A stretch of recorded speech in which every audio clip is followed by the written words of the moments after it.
পবিত্র কোরআন 29 পারা সূরা জিন, ওয়ান্নাল মাসাজিদা লিল্লাহি ফালা তাদউ মা আল্লাহি আহাদা।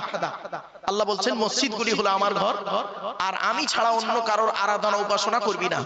তাহলে এখান থেকে প্রমাণ পেলাম মসজিদ আল্লাহর ঘর, আল মসজিদু বাইতুল্লাহ। ক্লিয়ার? চলুন, তো মসজিদ যদি আল্লাহর ঘর হয় তো কমিটি করবে কে? যুক্তি কি বলে? যা, আসলে এই ধরনের ওয়াজ তো কেউ করেনি আপনাদের এখানে, না? যার ঘর সে কমিটি করবে। মসজিদ যদি আল্লাহর ঘর হয় তা কমিটি করবে কে? আল্লাহ করবে, আল্লাহই কমিটি করবে। আর আল্লাহই কোরআনে কমিটি করে দিয়েছে। আপনি জানেননি? আমাদের মতো মৌলভী সাহেবরা আপনাদের বলেনি, তাই আপনি যাই তাই লোককে কমিটি বানিয়ে দিয়েছেন। এটা হলো according to Islamic law, not only according to Indian law, according to Islamic law. আপনি কি ভাবছেন কোরআনটাকে? আপনার কাছে তেল পড়া, পানি পড়া, ওয়াজ করা, খতম পড়ার কিতাব হতে পারে, সারা বিশ্বের মানুষের কাছে এটা কিন্তু তা নয়। এটা অ্যাকর্ডিং টু ইসলামিক ল, একটা আইনের কিতাব। আপনি কি ভাবলেন? কোরআনই আল্লাহ বলে দিয়েছে মসজিদ কমিটি কে হবে। আমি বলেছিলাম না, যার ঘর সেই কমিটি করে দেবে। চলুন কোরআনে কমিটি কিভাবে করছে। কোরআনে বলা হয়েছে, আমি রেফারেন্স সহ বলে দিচ্ছি, টেনশন নেবেন না, ভয় নেই।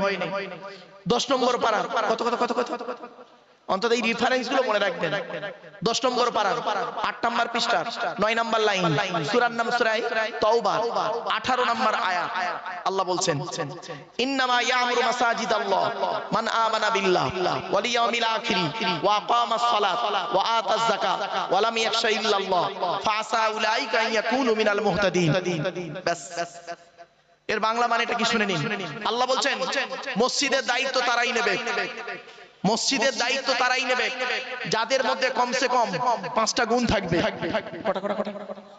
পাঁচটা গুণ। চলুন দেখি। 1 নম্বরে আল্লাহ বললেন, মান আমানা বিল্লাহ, যে ব্যক্তি 100%, কত পার্সেন্ট? 100% আমি আল্লাহ আমাকে বিশ্বাস করবে। জোরে বলুন। আপনি 100% আল্লাহকে বিশ্বাস করেন? এখানে মুখে বলবেন 100% বিশ্বাস করি, আর প্র্যাকটিক্যাল করার সময় তখন 100% থাকে না। আপনি দেখবেন একটা প্রমাণ দেবো কোরআন থেকে, একটা কোরআন থেকে প্রমাণ দিচ্ছি। আপনি তো বলবেন আমি 100% আল্লাহকে বিশ্বাস করি। আল্লাহ বলছেন 100% বিশ্বাস করার একটা পরীক্ষা কোরআন থেকে আল্লাহ করে দিচ্ছে। দেখুন আল্লাহ বলছেন, আমি বলিনি, ফাইদা রাকিবু ফিল ফুলকি দাবুল্লাহ মুখলিসিনা লাহুদ্দিন ফালাম্মা নাজ্জাহুম ইলাল বাররি ইযা হুম ইউশরিকুন।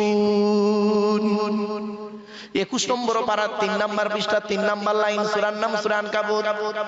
আল্লাহ বলছে, ওরা যখন নৌকায় করে নদী পার হতে যায়, নদীর মাঝখানে যখন নৌকোটা একবার টলমল করে, ওরা তখন প্রত্যেকেই মরণের ভয়ে আল্লাহ আল্লাহ বলে চিৎকার করে। ঠিক না বেটি? আল্লাহ বলে, আমার নাম রহমান, আমার নাম রহিম। ওদের কান্না সহ্য করতে পারি না।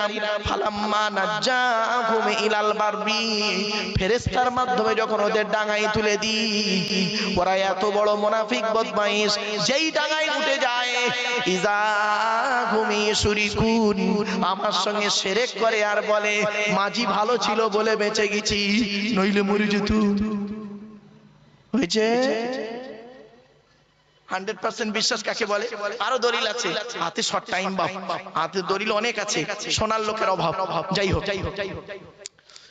1 নম্বর আল্লাহ বললেন মান আমানা বিল্লাহ, যে ব্যক্তি 100% আল্লাহকে বিশ্বাস করবে। 2 নম্বর হলো ওয়াল ইয়াউমিল আখির, যে ব্যক্তি কিয়ামতকে 100% বিশ্বাস করবে। 3 নম্বর হলো ওয়া আকামাস সালাত, যে ব্যক্তি 5 ওয়াক্ত নামাজ আদায় করবে। এই অনেক মসজিদ কমিটি 5 ওয়াক্ত নামাজ পড়ে না।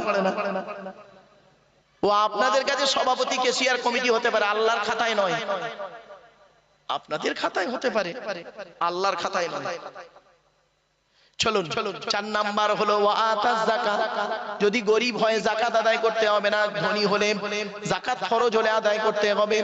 5 নাম্বার হলো মসজিদ কমিটি ওই লোকটা হবে ওয়ালাম ইয়াখশা ইল্লাল্লাহ, আল্লাহ ছাড়া কাউকে ভয় করবে না। এই 5টা গুণ যার মধ্যে থাকবে সেই লোকটা মসজিদ কমিটি হবে। আমি এজন্যই বলেছিলাম, যার ঘর কমিটি করবে কে? সে। আল্লাহর ঘরে মসজিদ কমিটি করবে কে? আল্লাহ করে দিয়েছেন। আপনি জানেননি, আপনাকে বলিনি আমরা, যার জন্য আপনি শোনেননি।